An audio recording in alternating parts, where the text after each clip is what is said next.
வணக்கம். வணக்கம். இன்னைக்கு நாம ஹை-ஃபை ஸ்பேஸ் அப்படின்னு ஒரு முயற்சி பத்தி நம்ம கொஞ்சம் ஆழமா பார்க்கலாம்.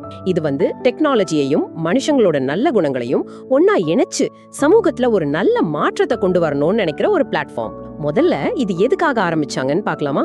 டெக்னாலஜி ஒரு பக்கம் நம்மளெல்லாம் ஒரு மிஷின் மாதிரி ஆக்கிட்டு வருது, இன்னொரு பக்கம் தினமும் கிட்டத்தட்ட 20,000 பேர் பட்டினியால இறந்து போறாங்களாம். யூனிசெஃப் டேட்டா அப்படி சொல்லுது. இப்படிப்பட்ட ஒரு சூழல்ல தான் உலகை மாற்ற பிறந்தோம், born to change the world அப்படிங்கிற ஒரு முழக்கத்தோட ஹை-ஃபை ஸ்பேஸ் வந்திருக்கு. சொல்ல போனா நம்ம கொஞ்சம் மனிதாபிமானத்தோட செயல்படணும், இந்த மாதிரி பிரச்சனைகளை சரி செய்யணும். அப்பதான் அடுத்த தலைமுறைக்கு ஒரு நல்ல உலகத்தை கொடுக்க முடியும்னு இவங்க சொல்றாங்க.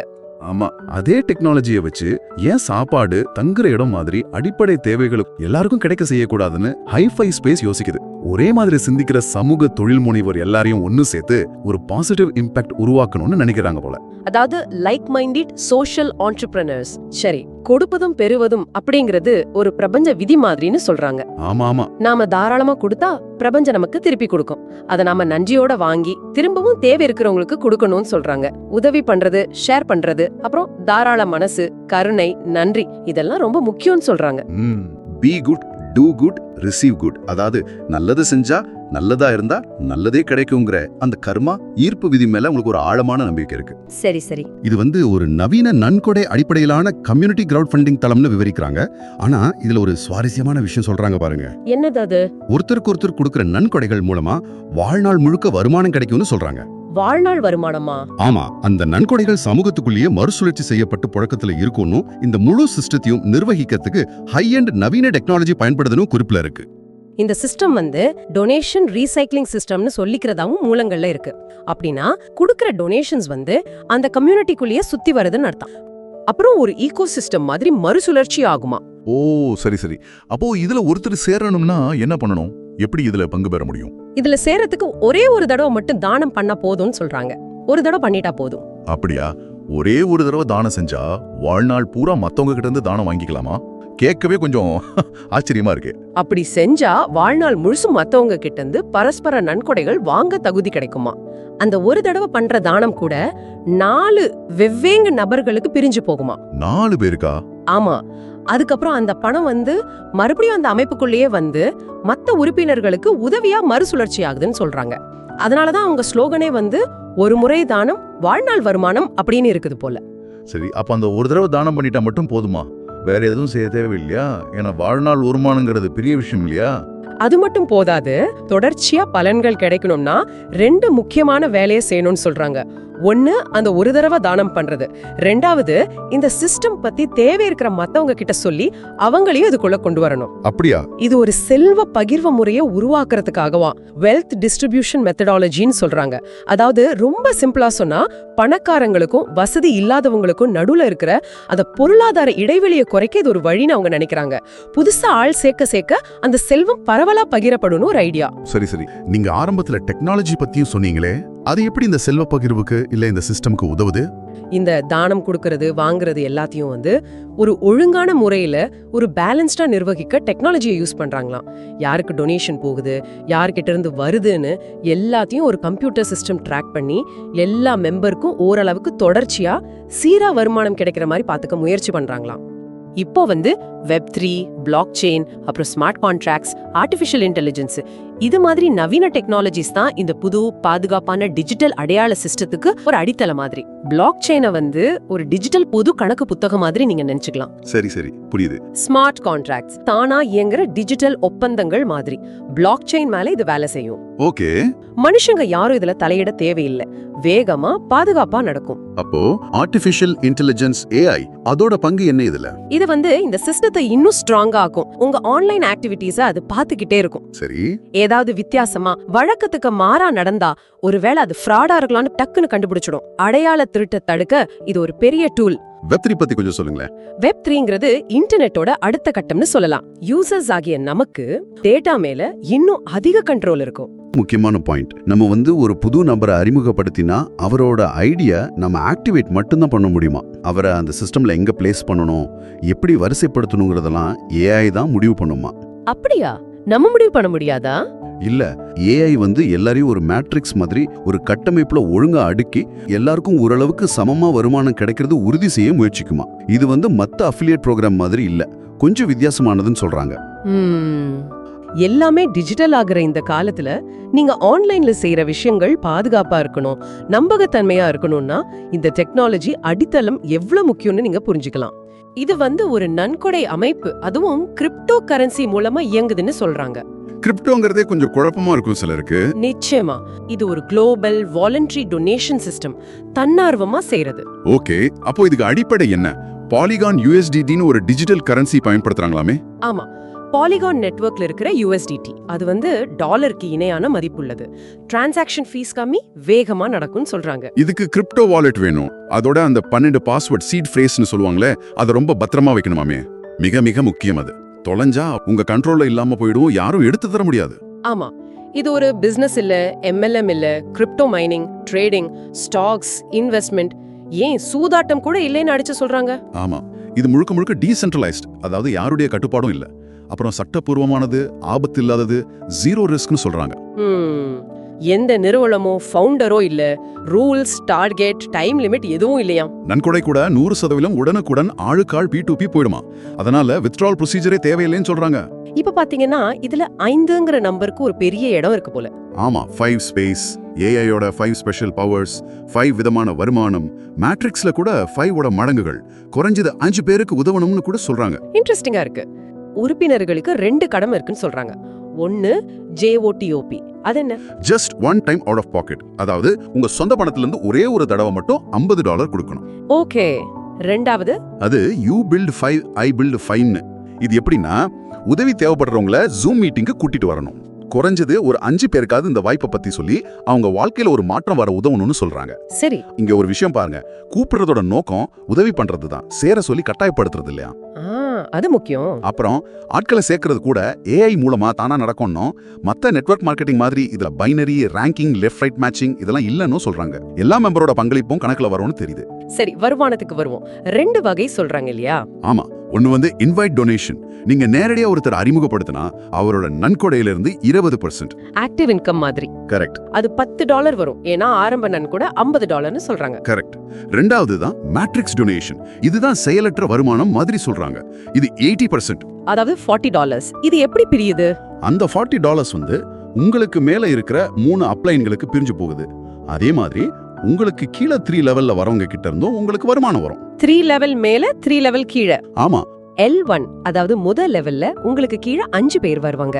ஒவ்வொருத்தர்கிட்ட இருந்தும் $2.50 கிடைக்கும். மொத்தம் $12. சரி. அடுத்து L2 ரெண்டாவது லெவல்ல 25 பேர். ஒவ்வொருத்தர்கிட்ட இருந்தும் $12 கிடைக்கும். அப்போ $312 வரைக்கும் வரலாம். அடுத்து L3 மூணாவது லெவல். இதுல 125 பேர் வரைக்கும் வரலாம். ஒவ்வொருத்தர்கிட்ட இருந்தும் $25. ஆக மொத்தம் $3125. வாவ். அப்போ இந்த மேட்ரிக்ஸ் ஃபுல்லா நிறைஞ்சா அந்த 155 பொசிஷன்ல இருந்தும் மொத்தம் $3450 வருமானம் வர வாய்ப்பு இருக்குன்னு கணக்கு சொல்லுது. ஓகே, அப்போ இந்த $3450ங்கிறது அந்த 3 லெவல்லையும் ஆட்கள் சேர்ந்தா கிடைக்கக்கூடிய அதிகபட்ச தொகை இல்லையா? ஆமா, இது முழுக்க செயலற்ற வருமானம். பணம் உடனடியா உறுப்பினர்களுக்குள்ளேயே போகுது. இதுதான் இந்த திட்டத்தோட வடிவமைப்புன்னு புரியுது. அப்போ சுருக்கமா சொல்லணும்னா 2 வழி வருமானம். ஒன்னு நாமளே ஆள் சேர்த்து 20% சம்பாதிக்கிறது. ஆமா, நேரடி செயல்பாடு. இன்னொன்னு இந்த மேட்ரிக்ஸ் மூலமா நாம எதுவும் செய்யாம 80% வருமானம் வர்றது. சரிதான். ஆர்டிஃபிஷியல் இன்டெலிஜென்ஸ் உறுப்பினர்களை அடுத்தடுத்த 5 ஸ்பேஸ்களுக்கு தானாவே இலவசமா அப்கிரேட் பண்ணணும்னு சொல்றாங்க. ஒவ்வொரு ஸ்பேஸ்லயும் வருமானம் 5 மடங்கு அதிகமாகுமா? அப்படிதான் சொல்றாங்க. ஸ்பேஸ் 1ல $3450, அப்புறம் ஸ்பேஸ் 2ல $17250. அடங்கப்பா. ஸ்பேஸ் 3ல $86,250, ஸ்பேஸ் 4ல $4,31,250. ஏன் ஸ்பேஸ் 5ல பார்த்தா $21,56,000 மேல போதே. அதாவது இந்திய மதிப்புல பல கோடி வருமானம் வரலாம்னு சொல்றாங்க. இத திரும்ப திரும்ப நடக்கணும்னு சொல்றாங்க. ஏஐக்கு 5 ஸ்பெஷல் பவர்ஸ் இருக்கு, அது எல்லாரையும் ஜெயிக்க வைக்கணும்னு சொல்றாங்க. அப்படிதான் சொல்றாங்க. இந்த ஏஐ சக்திகள் பத்தி சொல்லுங்க அப்போ. சரி, அந்த 5 சக்திகள்ல முதல் சக்தி பேரே 1 ஜெனரேட்டிவ் ஸ்பில் அண்ட் ஃபில். இது எப்படின்னா, இந்த மேட்ரிக்ஸ் நீங்க மட்டும் இல்லாம உங்களுக்கு மேல இருக்கிறவங்க அப்லைன், கீழே இருக்கிறவங்க டவுன்லைன் எல்லாரும் சேர்ந்து நிரப்புற ஒரு விஷயம். ஓ, டீம் ஒர்க் மாதிரி. ஆமா, ஒரு அணி அமைப்புல ஏஐ உதவியோட மத்தவங்க மூலமாவும் இடங்கள் நிரம்பும். அடுத்தடுத்த ஸ்பேசஸ் போகும்போது வருமானம் ஜாஸ்தி ஆகும். ஆல் சேர்ந்தா மேட்ரிக்ஸ் நிரம்புது. அதுல வர்ற பணம் என்ன ஆகும்? அதுக்கு தான் அடுத்த சக்தியா? கரெக்ட். ரெண்டாவது சக்தி automatic reservation of funds in 4 wallets. தானியங்கி நிதி ஒதுக்கீடு. அதாவது நீங்க சம்பாதிக்கிற பணம் வந்து ஏஐ மூலமா 4 தனி வாலெட்டுக்கு தானா பிரிஞ்சு போயிடும். 4 வாலெட்டா? எதுக்கு? அது ஒரு ஸ்மார்ட் கான்ட்ராக்ட் படி நடக்குமா. எதிர்காலத்துல நடக்க வேண்டிய அப்கிரேடுக்கும் இன்னும் அதிகமா வருமானம் ஈட்டுறதுக்கும் அந்த பணம் பயன்படும். இதனால நீங்க திரும்ப திரும்ப கையில இருந்து பணம் போட தேவையில்லைன்னு சொல்றாங்க. இதுல மனுஷங்க தலையீடு இல்லாம ஆட்டோமேட்டிக்கா நடக்கும்னு சொல்றீங்களா? ஆமா, அதுதான் அவங்க சொல்ற முக்கியமான பாயிண்ட். ஏஐ பாத்துக்கும் அப்படிங்கறாங்க. ஓகே, சரி. நான் ஒருத்தரை அறிமுகப்படுத்தினேன்ல, அவங்க மூலமா வேற வருமானம் வருமா? அதுக்குதான் மூணாவது சக்தி. பேர் வந்து grand parent rule, follow the sponsor. நீங்க அறிமுகப்படுத்தின நபர் எப்பெல்லாம் அடுத்த விழிக்கு அப்கிரேட் ஆகுறாரோ அப்பெல்லாம் அவரோட ஆரம்ப டொனேஷன்ல 20% உங்களுக்கு திரும்ப திரும்ப வருமா. இதையும் ஏஐ கரெக்டா ட்ராக் பண்ணுன்னு சொல்றாங்க. இது கொஞ்சம் இன்ட்ரெஸ்டிங்கா இருக்கே. சரி, 4வது சக்தி என்ன? Compounding of artificial clone IDs. கூட்டு செயற்கை க்ளோன் ஐடிகள்னா என்னது அது? இது வந்து சொல்லப்போனா இந்த சிஸ்டமோட ஒரு மைய புள்ளி மாதிரி. உங்க ஐடி அடுத்த வெளிக்கு அப்கிரேட் ஆன பிறகும் நீங்க முன்னாடி இருந்த மேட்ரிக்ஸ் சும்மா இருக்காது, அது வளர்ந்துகிட்டே இருக்கும். எப்படின்னு? ஏஐ என்ன பண்ணுனா உங்க வருமானத்துல இருந்து ஒரு $750 எடுத்து உங்களை மாதிரியே 15 புது க்ளோன் ஐடிகளை உருவாக்கி அதே பழைய மேட்ரிக்ஸ்ல சேர்த்துட்டுன்னு சொல்றாங்க. 15 ஐடிகளா? ஒரே ஆளுக்கு? ஆமா, அந்த 15 குளோனுகளும் திரும்பவும் 15 குளோனுகளை உருவாக்கும். அதாவது 1 15 225ன்னு போயிட்டே இருக்கும்னு அந்த தகவல் விவரிக்குது. இதனால வருமானம் பெருகுது.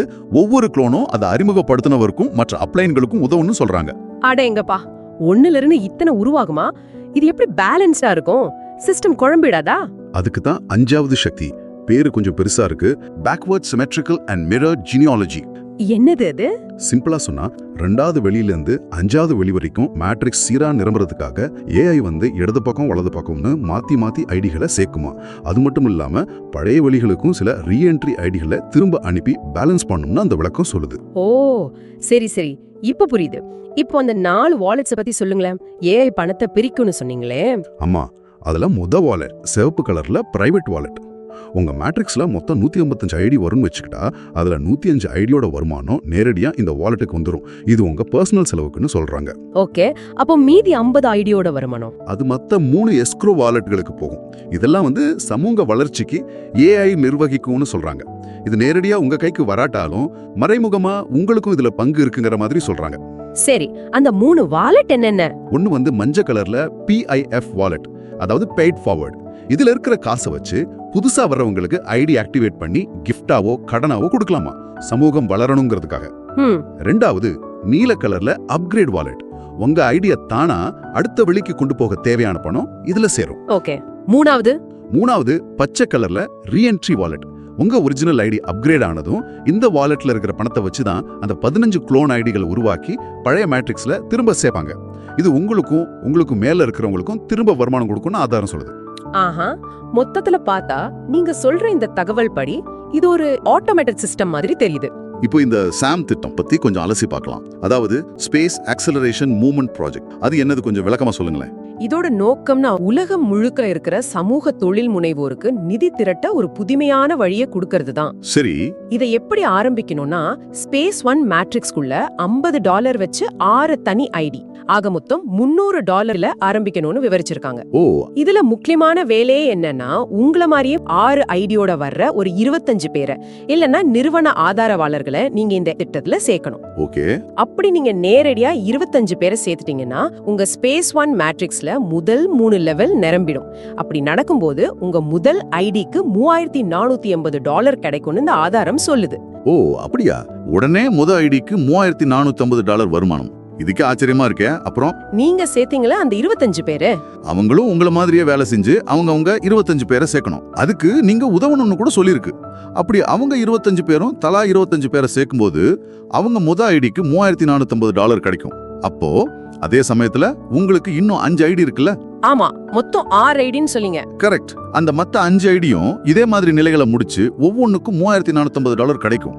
ஆக மொத்தம் 6 ஐடிக்கும் சேர்த்து 6 × $3450, அதாவது $20,700 கிடைக்கும்னு இந்த தகவல்கள் சொல்லுது. சரி, முதல்ல உங்களை யாரு இதுக்குள்ள கூட்டிட்டு வந்தாங்களோ அந்த இன்வைட்டர், அதாவது அறிமுகப்படுத்தியவர், அவருக்கு முதல்ல நன்றி சொல்லுங்கறாங்க. சரி, அந்த நன்றி சொன்னதுக்கு அப்புறம் அந்த இன்வைட்டரோட அஃபிலியேட் லிங்க் இருக்குல்ல, இணைப்பு. ஆமா, அந்த லிங்க் வழியா போனாதான் யார் மூலமா நீங்க வந்தீங்கன்னா அவங்களுக்கு தெரியும். சரி, $50 அது வந்து அவங்க டொனேஷன் நன்கொடைன்னு சொல்றாங்க. அதை கொடுத்து அவங்க கம்யூனிட்டி சமூகத்துல சேரணுமா. அதுக்கப்புறம் உங்களுக்குன்னு ஒரு தனிப்பட்ட ஐடி கிடைக்கும்னு சொல்றாங்க. சரி, அதுக்குள்ள போனீங்கன்னா PDF ஃபைல்ஸ், போட்டோஸ், வீடியோஸ்னு நிறைய டூல்ஸ், அதாவது கருவிகள் இருக்குமா. அந்த கருவிகளை வச்சு நீங்களே உங்களோட சொந்த டீம்ஸ், குழுக்களை உருவாக்கிக்கலாமா. சரி. அவங்க வெப்சைட்ல FAQs, அதாவது அடிக்கடி கேட்கப்படும் கேள்விகள் பகுதி இருக்காம். சரி. அத உங்களுக்கு பிடிச்ச மொழியில படிச்சு பாத்துக்கங்கன்னு சொல்றாங்க. ஆஹா. அவங்களோட குளோபல் சப்போர்ட் டீம் நடத்துற ஜூம் பிரசன்டேஷன்ஸ், அப்புறம் ஸ்பெஷல் ட்ரைனிங் செஷன்ஸ் இதில் எல்லாம் கலந்துக்க சொல்றாங்க.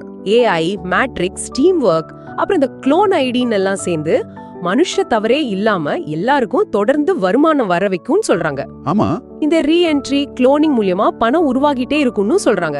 அப்படி பார்த்தா இது எல்லாரும் சம்பாதிச்சு ஒருத்தருக்கு ஒருத்தர் உதவி செஞ்சு எல்லாரும் பயனடைகிற ஒரு அமைப்பு மாதிரி காட்டுறாங்க இல்லையா? சரிதான். அவங்க கொடுக்கிற கடைசி மெசேஜ் கூட அப்படிதான் இருக்கு. அதாவது உங்களோட ஒரு சின்ன செயல் கூட பெரிய தாக்கத்தை உண்டாக்கலாம், அது ஒரு நல்ல கர்மாவா மாறி உலக அளவுல ஆதரவை உருவாக்கும்னு சொல்றாங்க. எல்லாம் உங்ககிட்ட இருந்தா ஆரம்பிக்குதுன்னு சொல்றாங்க. ஒரு கிளிக், ஒரு உதவி, ஒரு சின்ன செயல், இது மூலமா உலகத்தையே மாத்தக்கூடிய ஒரு தொடர்வினையை நீங்க ஆரம்பிக்கலாம்னு ஒரு ஊக்கத்தோட அந்த குறிப்பு முடியுது. இந்த சிந்தனையோட இன்னைக்கு இதை நிறைவு செய்யலாம்.